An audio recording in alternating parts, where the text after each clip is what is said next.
Hello everyone, आज हम लोग इंक्रीजिंग एंड डिक्रीजिंग फंक्शन को समझेंगे जो एप्लीकेशन ऑफ डेरिवेटिव का एक पार्ट है।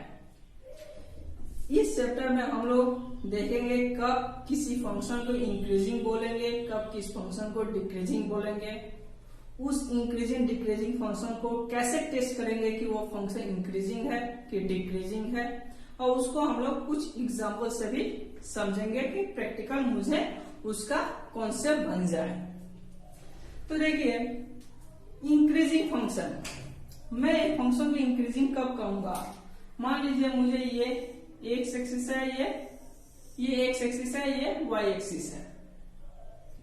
तो एक फंक्शन अगर x इंक्रीज कर रहा है तो y का भी वैल्यू अगर इंक्रीज कर रहा है तो उस फंक्शन को हम लोग क्या बोलेंगे? Increasing function. ये मेरा एक इंक्रीजिंग फंक्शन है। जैसे x इंक्रीज कर रहा है, y का भी वैल्यू, देखिए y का वैल्यू जितना ऊंचा जाएगा y का वैल्यू इंक्रीज करता है, y का वैल्यू इंक्रीज कर रहा है। सिमिलरली एक डिक्रीजिंग फंक्शन, अगर मैं फिर एक डायग्राम करूं, अगर एक डिक्रीजिंग फंक्शन है तो देखिए ये एक डिक्रीजिंग फंक्शन है।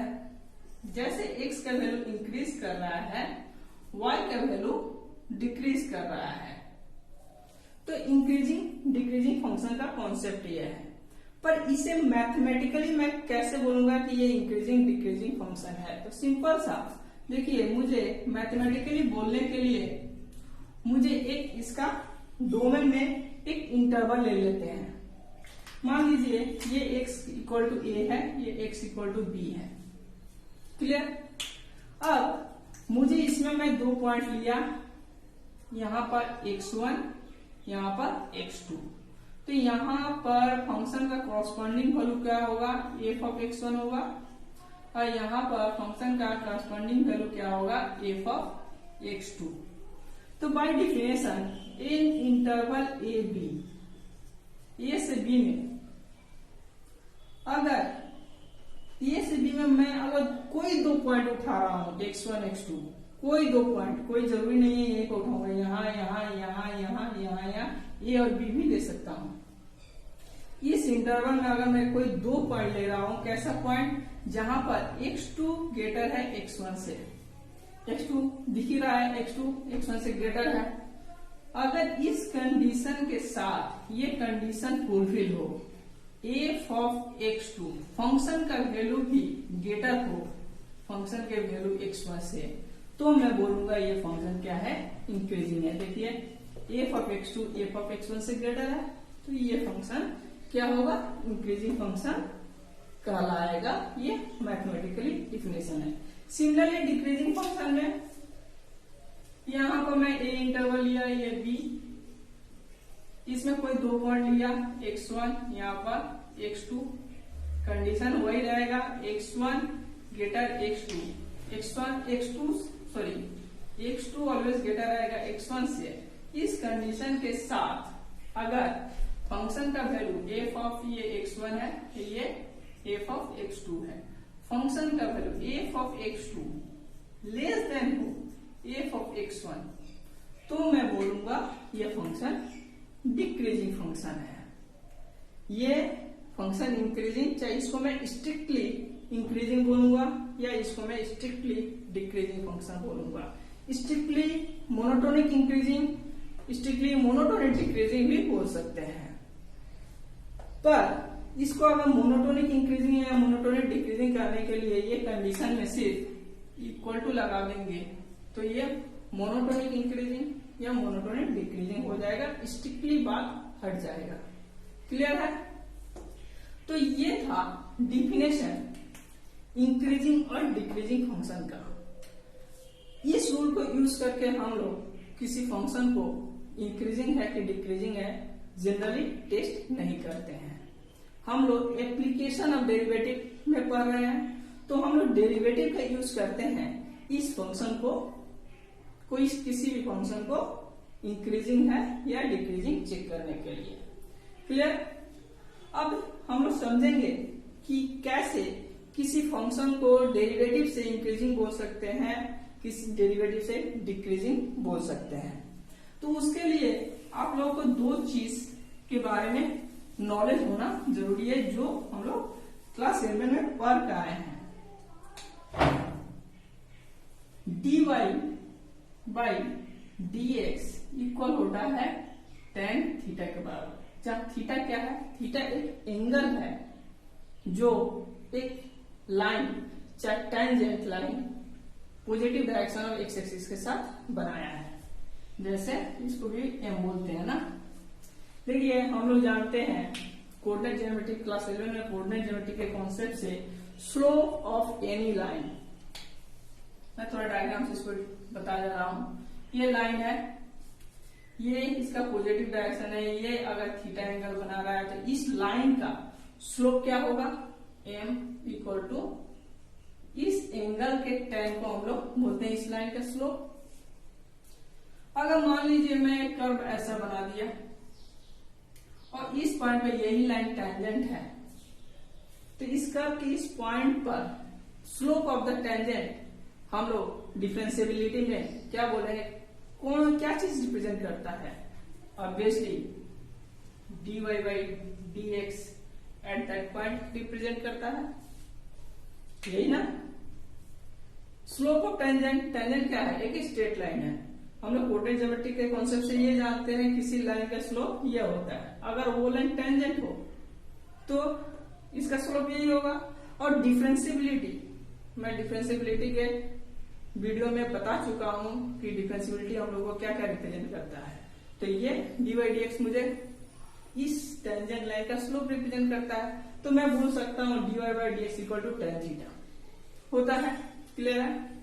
सेकेंड कॉन्सेप्ट आपको जानकर रखना है, ये आप लोग tan theta equal to tan theta always greater than 0 होता है, मतलब पॉजिटिव वैल्यू होता है जब थीटा का वैल्यू 0 से बड़ा और 90 से छोटा रहे, मतलब एक्यूट एंगल हो, तो मैं बोलूंगा tan थीटा का वैल्यू ऑलवेज पॉजिटिव होता है। ये तो हम लोग जानते हैं। tan 45 डिग्री 0-90 में पड़ता है तो वह पॉजिटिव आता है। सिमिलरली tan थीटा का वैल्यू ऑलवेज नेगेटिव होगा कब, जब थीटा का वैल्यू 90 से बड़ा 180 से छोटा होता है। तो हम लोग जानते हैं आप ट्रीज एंगल के केस में tan थीटा का वैल्यू ऑलवेज नेगेटिव आता है।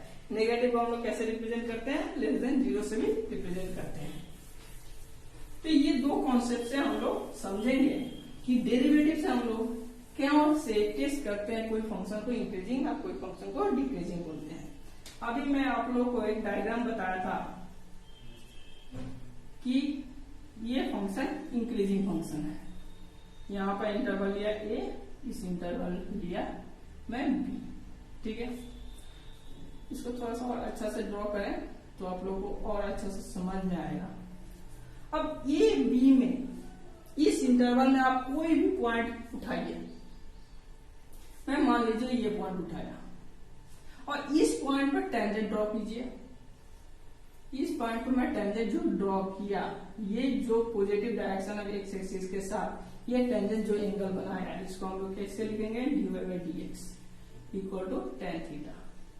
अब देखिए ये tan थीटा ये एक्यूट एंगल है, यानी इसका वैल्यू ऑलवेज ग्रेटर देन 0 आएगा। tan थीटा का वैल्यू जब 0 से 9 में होगा तो tan थीटा का वैल्यू ग्रेटर देन 0 होगा, यानी dy बाई dx का वैल्यू ग्रेटर देन 0 होगा। तो मैं किसी फंक्शन को, देखिए ये फंक्शन इंक्रीजिंग है, यहाँ पर आप कोई भी पॉइंट लीजिए, ये भी पॉइंट लीजिए, एंगल क्या बनेगा, एक्यूटी बनने वाला है। कोई भी पॉइंट आप लीजिए, एक्यूटी एंगल बनेगा। यानी इस इंटरवल में अगर कोई इंक्रीजिंग फंक्शन है तो इसको मैं कोई भी पॉइंट ले रहा हूं, वहां पर मैं टेंजेंट ड्रॉ करूंगा तो वो एक्यूट एंगल बनाएगा, और एक्यूट एंगल बनाएगा मतलब उसका वैल्यू पॉजिटिव आएगा, उसके tan का वैल्यू पॉजिटिव आएगा, यानी dy बाई dx का वैल्यू पॉजिटिव आएगा। तो मैं बोल सकता हूं अगर मुझे किसी फंक्शन को चेक करना है कि वो इंक्रीजिंग फंक्शन है, तो मैं अगर dy बाई dx इस पॉइंट पर अगर मुझे चेक करना है dy by dx at that point, अगर मुझे पॉजिटिव वैल्यू आ रहा है तो वो फंक्शन क्या है, पॉजिटिव है। अगर मुझे इंटरवल में चेक करना है तो मुझे इसमें से कोई भी एक पॉइंट उठाकर चेक कर लेना है ये कोई भी पॉइंट आ गया, इसमें से कोई भी पॉइंट मैं उठा रहा हूं, अगर ऑलवेज पॉजिटिव आ रहा है तो मैं बोलूंगा वो फंक्शन इंक्रीजिंग है।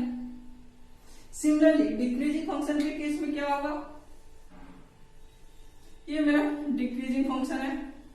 आप यहां से इस इंटरवल में कोई भी, इसका डायग्राम थोड़ा सा ऐसे बनाए, कोई भी पॉइंट उठाइए, यहां पर उठाइएगा, इसका टेंजेंट कैसा आ जाएगा, ऐसे, और ये है आपका पॉजिटिव डायरेक्शन। ये डायरेक्शन पॉजिटिव नहीं है, नेगेटिव हो गया, ये पॉजिटिव डायरेक्शन, ये एंगल थीटा, ये ऑलवेज क्या हो रहा है, अपटीजेंगल। यहां पर पॉइंट उठाइएगा, ये एंगल अपटीजेंगल, यहां पर पॉइंट उठाइएगा, ये एंगल अपटीजेंगल।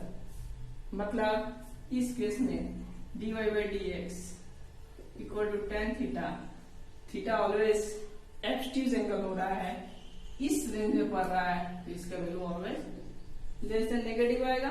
तो मैं बोलूंगा अगर कोई फंक्शन मुझे दिया है तो उसके इंटरवल में मैं कोई भी पॉइंट अगर उठा रहा हूं और वो पॉइंट, कोई भी पॉइंट, सारे पॉइंट के लिए अगर वो फंक्शन नेगेटिव वैल्यू दे रहा है तो मैं क्या बोलूंगा, वो फंक्शन डिक्रीजिंग फंक्शन है।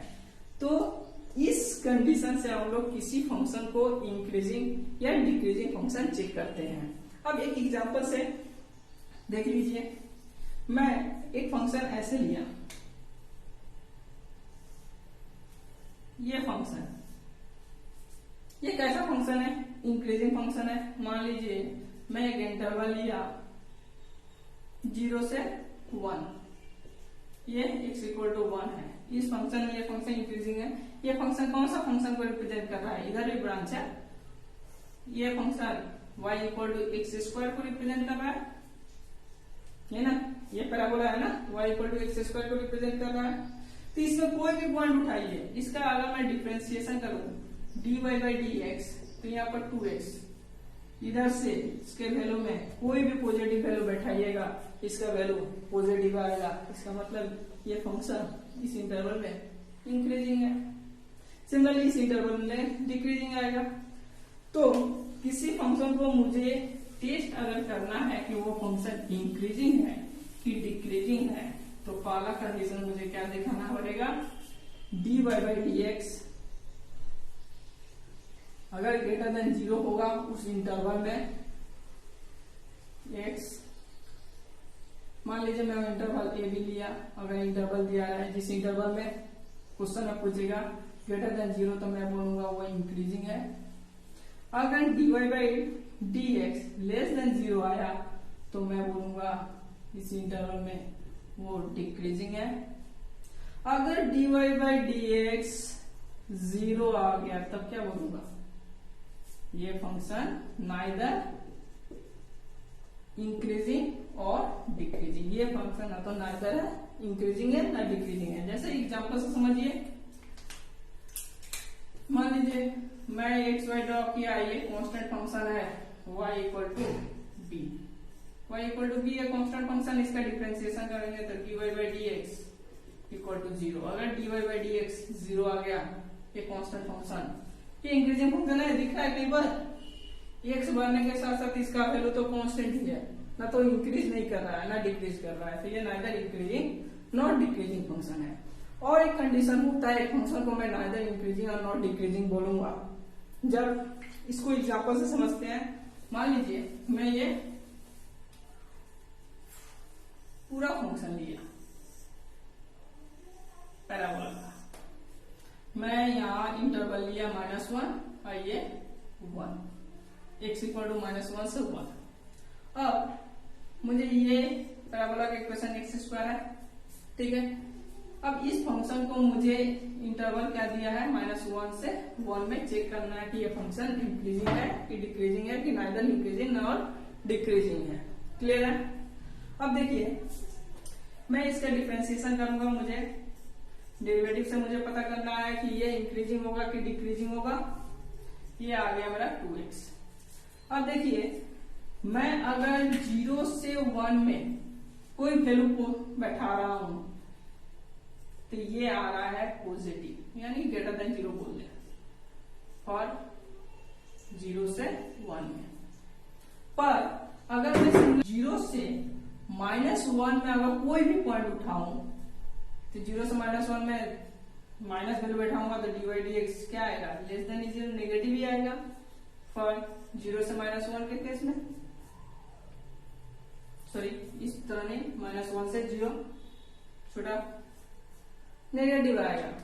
तो ये टोटल इंटरवल के लिए कुछ वैल्यू के लिए ये डिक्रीजिंग हो रहा है, कुछ वैल्यू के लिए इंक्रीजिंग हो रहा है। तो इस इंटरवल के लिए मैं बोलूंगा ये फंक्शन नाइदर इंक्रीजिंग है नॉट डिक्रीजिंग है, ना तो ये इंक्रीजिंग है नॉट डिक्रीजिंग है। पर अगर इस इंटरवल में अगर इंटरवल दिया रहता तो मैं बोलता ये इंक्रीजिंग फंक्शन है, सिर्फ ये इंटरवल दिया रहता तो मैं बोलता ये डिक्रीजिंग फंक्शन है। पर ये टोटल इंटरवल के लिए ना तो इंक्रीजिंग है नॉट डिक्रीजिंग है। तो इंक्रीजिंग नाइदर इंक्रीजिंग डिक्रीजिंग में ऐड क्या हुआ कि ये कंडीशन भी ऐड हो गया कि अगर जो इंटरवल दिया है उसमें सम वैल्यू के लिए वो इंक्रीजिंग हो रहा है, सम वैल्यू के लिए वो डिक्रीजिंग हो रहा है, तो मैं बोलूंगा वो फंक्शन नाइदर इंक्रीजिंग है नॉट डिक्रीजिंग है। क्लियर? आशा करता हूं आप लोग को ये टॉपिक क्लियर हो, ये हुआ होगा। Thank you.